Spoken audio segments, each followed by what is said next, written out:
अगला लोकसभा जितेंद्र स्वामी लड़ेंगे। अगर कोई विपरीत परिस्थिति हुई, कोई निर्णय, कोई अगर वे हुआ तो चूंकि पार्टी का, हमने कहा कि राजनाथ जी हमारे नेता हैं, वो कह दिए कि नहीं लड़ना है, आपको ये काम करना है तो वही काम करेगा। हमने पार्टी का शीर्ष नेतृत्व जो है, नेता है, अगर वो कहता है कि नहीं यही काम करना है, आपको नहीं लड़ना है, पार्टी शीर्ष नेतृत्व मुझे कह दिया कि उपचुनाव नहीं लड़ना है तो हम नहीं लड़े। बोलिए, जिला में सबसे ज़्यादा 3 हिस्सा पार्टी का सदस्यता हम बनाए थे, 1 हिस्सा में पूरा जिला के लोग बनाए थे, पता कर लीजिए आप। हम उस सदस्यता अभियान में लगे हुए थे। तो आप जानते हैं यहाँ का जितना कंस्टिट्यूंसी है, वो जीरादेई हो, दरौली हो, रघुनाथपुर हो, दरौदा हो, महाराजगंज हो, गोरियाकोठी हो, कोई ऐसा कंस्टिट्यूंसी नहीं है जिसमें 10,000 से 15,000 तक लोग हमारे नहीं हैं। इतना वोट की कैपेसिटी हमारी है। निश्चित रूप से आप जहाँ भी लड़ाएंगे, छपरा में भी बहुत सारे ऐसे कंस्टिट्यूंसी हैं। हमने अपने लीडर लोगों को कहा है कि पाँच मीटिंग दे दिया जाए वर्तमान एमपी लोगों को, वर्तमान जो आपके एमएलए हैं उनको, और 5 मीटिंग मुझे भी दे करके टेस्ट अभियो कर लिया जाए। हम तो कहीं किसी पद पे नहीं हैं, सक्षमता चेक हो जाएगी। दूसरा कि आरा में, सासाराम, रोहतास में, बक्सर में, आपको औरंगाबाद में भी जरा सा कार्यक्रम करा करके चेक कर लिया जाए। हम 15 जिला में कम से कम हमारे संगठन के लोग हैं। तो मुख्य रूप से जैसे कि किस सीट पर आपकी माने क्या इच्छा है, कहाँ से? पार्टी को निर्णय करना है, कहीं से भी आप लड़ सकते हैं। सारण दरौदा लड़े थे। जी। हम तो दरौदा लड़े थे, 54,000 वोट हम ले आए, पार्टी के कहने पर लड़े थे। तो मुझे तो दरौदा लड़ना चाहिए। लेकिन दरौंदा तो है जो बता रहे हैं आप ही कि ब्यास से बीजेपी के नेता है। हम यही बात बोल रहे हैं कि हम दरौदा लड़े थे, मुझे दरौदा लड़ना चाहिए। अब जेडीयू का वो सीट था और रघुनाथपुर बीजेपी का सीट था, तो ऊपर से तो जो गठबंधन के नेता है वो न तय करेंगे। हमने कह दिया कि चूंकि गठबंधन में कोई सीटिंग नहीं रहता है, हमने मनोज जी को कहा था कि अगर आपका नाम जाएगा तो आपको टिकट मिलेगा। हम तो कोई बड़ा नेता नहीं है। मंगल जी के सामने राज्य कार्य समिति हो रही थी, पूछिएगा मनोज जी से कि आपका नाम जाएगा तो आपको टिकट मिलेगी। कितना साहस और कितना ताकत से कौन कह सकता है इतना। टिकट मिला भी था उनको, टिकट मिला, सीटिंग का काट करके टिकट मिला। अब बोलिए, परिस्थितियां बनते और बिगड़ते रहती हैं। अमित शाह जी ने कहा कि जापर कृपा राम के होई और तापर कृपा करे सब कोई। हमने कहा कि जापर कृपा अमित शाह जी के होई, तापर कृपा करस नरेंद्र भाई हैं। तो अभी जेपी नड्डा जी से एक बात हो रही थी, तो कह रहे थे कि एक पूजा पाठ होना चाहिए, एक किसी पंडित जी से बढ़िया दिन दिखा कर, जत्रा दिखा करके एक पूजा स्वामी जी करा दीजिए। हम आपसे बढ़िया पंडित तो कोई नहीं है, जत्रा, अब उससे बढ़िया जत्रा तो कोई देख नहीं सकता है। जत्रा और पत्रा तो सब आप ही के पास है, जिसका पत्रा ठीक कर दीजिए। तो हमने आपको ये कहा कि शीर्ष नेतृत्व को, चूँकि यह कहीं कह करके कि उनकी पत्नी जो है घर में नहीं रहती हैं, घर में रहती हैं, तो एक कॉलेज की प्रिंसिपल हैं, यह बात समाप्त हो गई। अगर एक कॉलेज में यहाँ से चल करके महाराजगंज कॉलेज को चलाती हैं, कॉलेज में रहती हैं। भाई हमारा चुनाव में जो है, हमारा सारा परिवार पॉलिटिकल है, कोई दूसरे काम में नहीं गया। दोनों ऑप्शन आपके सामने। भौजाई इसी पंचायत की मुखिया हैं, जिसमें हम और साहबुद्दीन एक ही पंचायत के मेंबर्स हैं। कोई दाग नहीं है ऐसा हम लोगों को। हम आपको यह कहे कि मैंने प्रदेश नेतृत्व और शीर्ष नेतृत्व का कह दिया है। अगर चुनाव की जो परिस्थितियां हैं, चुनाव होगा नहीं होगा, अभी जैसे हमने आपको बताया कि हम लोग के आदरणीय नेता सुशील जी हैं, अभी टेलीफोन किए थे, बताए थे, हमने उनको टेलीफोन किया था, रिंग किया था।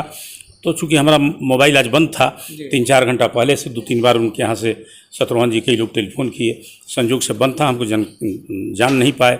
जब टेलीफोन आया तो बात हुई, तो उन्होंने कहा कि अभी कैसे कह पाएंगे कि चुनाव होगा कि नहीं होगा, कोई कन्फर्मेशन नहीं है कि वो होगा, क्योंकि निर्णय तो इलेक्शन कमीशन को लेना है। जो परिस्थितियाँ बन रही हैं, तो चिंता तो उन लोगों को करना है कि क्या करना है। हम तो दरौंदा लड़े थे, दरौंदा मेरे मेंबर्स को, जिसको हम रिकमेंड कर रहे हैं उसको लड़ना चाहिए, जिसकी हम डिमांड कर रहे हैं। अगर बाय द वे पार्टी अगर दोनों लोगों पर सहमति अपनी नहीं बनाती है, तो फिर स्वामी जी का क्या निर्णय होगा? क्या हमने तो कह दिया आपको कि चुनाव, अभी हमने मंगल जी को कह दिया कि चुनाव हर परिस्थिति में लड़ना है, क्योंकि जिला के प्रतिनिधि हैं और जब हम उनके यहाँ साइकिल से जाते थे और वो मेरे यहाँ साइकिल से आते थे, उनके परिवार से, उनके बड़े पापा से। टिकट अगर बाई द वे बीजेपी अगर नहीं देती है तो उस समय से रिश्ता हमारा इन लोगों से है। आप सोचिए कि कैसा रिश्ता होगा कि मेरे यहाँ उस साइकिल से आते थे, हम उनके यहाँ साइकिल से जाते थे, कैसा संबंध होना चाहिए। परिस्थितियाँ बनते और बिगड़ते रहती हैं। हमने आपको कहा कि हर परिस्थिति में चुनाव लड़ना है। अभी मेरे छोटे भाई रोहित कुमार अनुराग जो परिवार का बनावट है, अभी एक लाइन में हमने ये कहा कि वो चुनाव लड़ेंगे। पार्टी को निर्णय लेना है कि उनको कहाँ से लड़ाना है, कैसे लड़ाना है, या उनको चिंता करनी है। लड़ेंगे, यह दिलो दिमाग में रखिए कि वो लड़ेंगे। हम फिर दूसरे दल की बात क्यों करें? हम जब बीजेपी में हैं, बीजेपी का शीर्ष नेतृत्व जो हमारी चिंता करते रहता है, चिंता में रहता है। आपको जानकारी है कि राजनाथ जी का मोहर मुझ पे है। कहीं ना कहीं राष्ट्रीय स्तर पर कई लोग ऐसे हैं जिनका नेह स्नेह मुझे मिलता है। सबका नाम क्या रखें, तो चिंता नहीं करेंगे तब ना कहीं दूसरी बात होती है। राजनीति में तो हर चीज़ संभव है, सब चीज़ होते रहता है, लोग करते रहता है ऊपर से नीचे तक। हमने आपको कहा कि चुनाव निश्चित रूप से लड़ना है। कहाँ से लड़ना है यह पार्टी चिंता कर रही है, पार्टी चिंता करेगी। दरौंदा के उम्मीदवार हम रहे हैं। हम चाहेंगे कि पार्टी जो है हमारे छोटे भाई को दरौंदा लड़ावे। अगर कोई कठिनाई होती है तो पत्नी जो प्रिंसिपल हैं सुनीता सिंह जी, उनको लड़ावे। उसको जो अपनी सुविधा हो। मेरे पास दो ऑप्शन है। हमने कहा कि हमारे पास दो ऑप्शन मतलब यह क्लियर है कि एकदम बीजेपी में आप बने रहेंगे, इसमें नो डाउट, कहीं से कोई दिक्कत नहीं है। अब बताइए ना, हम बीजेपी किसी से कहने गए हैं कि हम बीजेपी छोड़ देंगे या बीजेपी में नहीं रहेंगे? ऐसा है क्यों? आखिर क्या कारण हो सकता है? जब हमें आप छोड़ देंगे तब ना छोड़ेंगे। हम क्यों छोड़ देंगे? हम तो चूंकि एक साधारण सेवक हैं, काम कर रहे हैं। हमने कह दिया कि मुझे विधानसभा नहीं लड़ना है, लेकिन कहीं ना कहीं इस नॉमिनी को जो लोग काम कर रहे हैं इनको लड़ना है। आप देख ही रहे हैं कि हमारी तैयारी करीब करीब प्रारंभ हो गई है। गाड़ी घोड़ा फलना क्या माना जाए कि पूरी तरीके से एक रणनीति तैयार की जा रही है और इस बार स्वामी जी शतरंज का खेल कुछ अलग तरीके से खेलेंगे। अभी जो आप कहिए, चूंकि आपका है, आप स्वतंत्र हैं, चैनल के लोग स्वतंत्र हैं, पत्रकार लोग स्वतंत्र हैं। हमने आपको कह दिया कि अभी करीब करीब अपनाइए हमने प्रदेश नेतृत्व और शीर्ष नेतृत्व को। हमें विश्वास है, हमें भरोसा है कि जो लोग ऊपर लेवल पर हैं, अभी आप जानते हैं कि हम बेबाक अपनी बात रखते हैं, बाहर नहीं कहते हैं। हमारे गार्जियन, हम चाहते हैं कि जो पार्टी का नेता, हम अभी सुशील जी से कह रहे थे कि पार्टी का जो नेता है, हम सोचते हैं कि वो मेरा गार्जियन है, मेरी चिंता वही करेगा, उसी की चिंता है। हम कभी मंच पर किसी और बाहर में कहीं कोई बात नहीं कहते हैं। हम घर में, आप कहीं ऐसा सुने होंगे, और दूसरे को भी कहीं गाली नहीं देते हैं। हम जितना दिन से बीजेपी में हैं, कभी सुने हैं कि हमने कभी लालू जी को या नीतीश जी को कभी कोई ऐसा बात कह दिया जो अशोभनीय हो? नहीं कहते हैं। कुछ भी हो जाए, सम्मान से समझौता नहीं कर सकते। और हमने आपको कहा, आपको आश्वस्त किया कि भारतीय जनता पार्टी के जो शीर्ष नेतृत्व है निश्चित रूप से हमारी चिंता करता है, चिंता करेगा। चूँकि मुझे हम पार्लियामेंट लड़े थे और हम पार्लियामेंट के, चूँकि पिताजी सांसद थे, मेरा क्लेम था, लेकिन जो परिस्थितियां बनी और उसमें नीतीश जी ने दूसरे को टिकट दे दिया उस गठबंधन में, जबकि उस समय मुझे लड़ना चाहिए था, मुझे लड़ाना चाहिए था। कहीं ना कहीं मिस हुआ। तो हम जब आप यहाँ आए और पार्टी के साथ थे और राजनाथ जी से इतना नेह और स्नेह मिला कि बिन पूछे हुए उनसे कोई निर्णय हम नहीं ले सकते। कोई निर्णय अगर होगा तो ये समझिए कि उस निर्णय में उनकी सहभागिता है। इससे ज़्यादा तो हम कुछ आपको कह नहीं सकते। अब हम बाहर की बात, जब मान लीजिए कन्हैया भेलाड़ी जी इस तरह का एक चैनल के मालिक भी हैं और अच्छे संपादक भी हैं, लेकिन नीतीश जी के काफ़ी करीब हैं। मैं नहीं कहूँगा कि नीतीश जी उनसे ही चलवा रहे हैं। यह कहने का क्या मतलब है कि नहीं चलेगा जलवा साहबुद्दीन का सिवान में और लालटेन थामेंगे जितेंद्र स्वामी? क्यों? कौन कहा था आपको? इस तरह की बात कहाँ से आ गई? कहाँ से इसमें साहबुद्दीन की बात आ गई? हमने तो कहीं कोई कुछ नहीं कहा, कोई चर्चा नहीं किया। तो पहले से आप जानबूझ करके कोई अंतर बढ़ाना चाहते हैं, कोई बात करना चाहते हैं। हमको क्या मतलब है? आप जब तक हम पर रोड़ा नहीं फेंकेंगे हम रोड़ा नहीं फेंक सकते। रोड़ा जब आप फेंकेंगे तो शांत तालाब में रोड़ा फेंकेंगे तो छीटा आपको भी, छीटा हमें भी।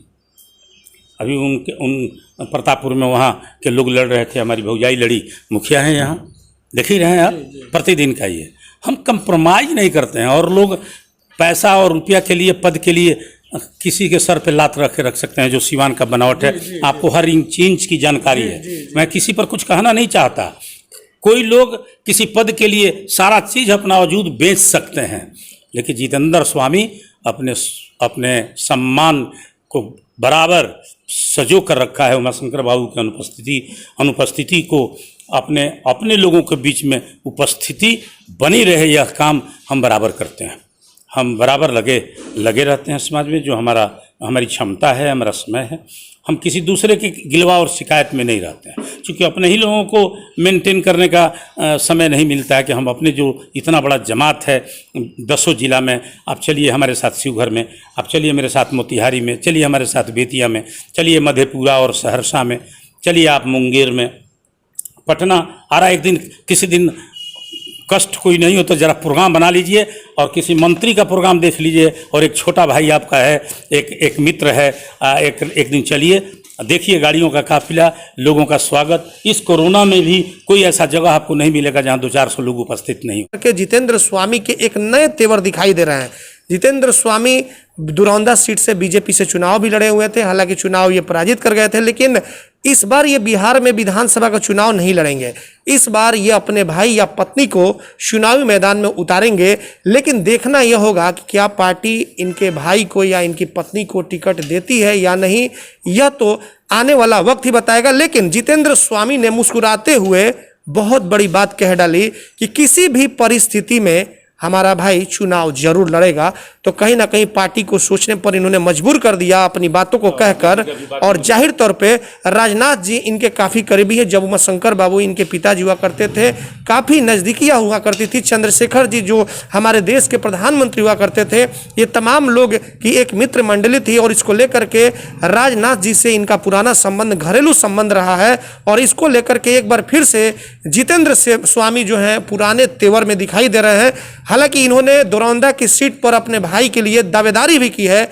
देखना यह होगा कि पार्टी इनके भाई या पत्नी को किस विधानसभा क्षेत्र से चुनाव लड़ाती है, यह तो आने वाला वक्त ही बताएगा। हमारे सहयोगी आशीष कुमार गोलू के साथ चंदन कुमार, सिवान। पतंजलि चिकित्सालय, फतेहपुर दुर्गा मंदिर के पास, सिवान। स्वामी रामदेव जी महाराज द्वारा प्रशिक्षित वैद्य द्वारा विभिन्न प्रकार की बीमारियों का निःशुल्क इलाज व रोग द्वारा निदान, गुप्त रोग, निसंतान बालों का झड़ना, cancer, dengue, malaria, chikungunya, blood pressure, sugar, स्वप्न दोष, लिकोरिया, मोटापा, कील मुहासा, दमा, टीबी इत्यादि रोगों का बेहतरीन इलाज। डिस्काउंट कार्ड बनवाए, 5 से 10% की छूट पाएं, फ्री होम डिलीवरी सुविधा।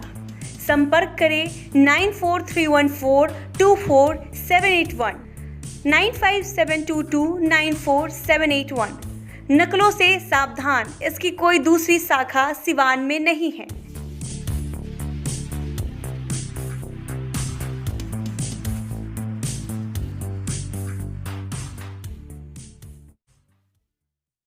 गर्मी की होगी अब छुट्टी। घर बैठे मंगाएं कूलर, पंखा और घरेलू वायरिंग के सामान फ्री होम डिलीवरी के साथ।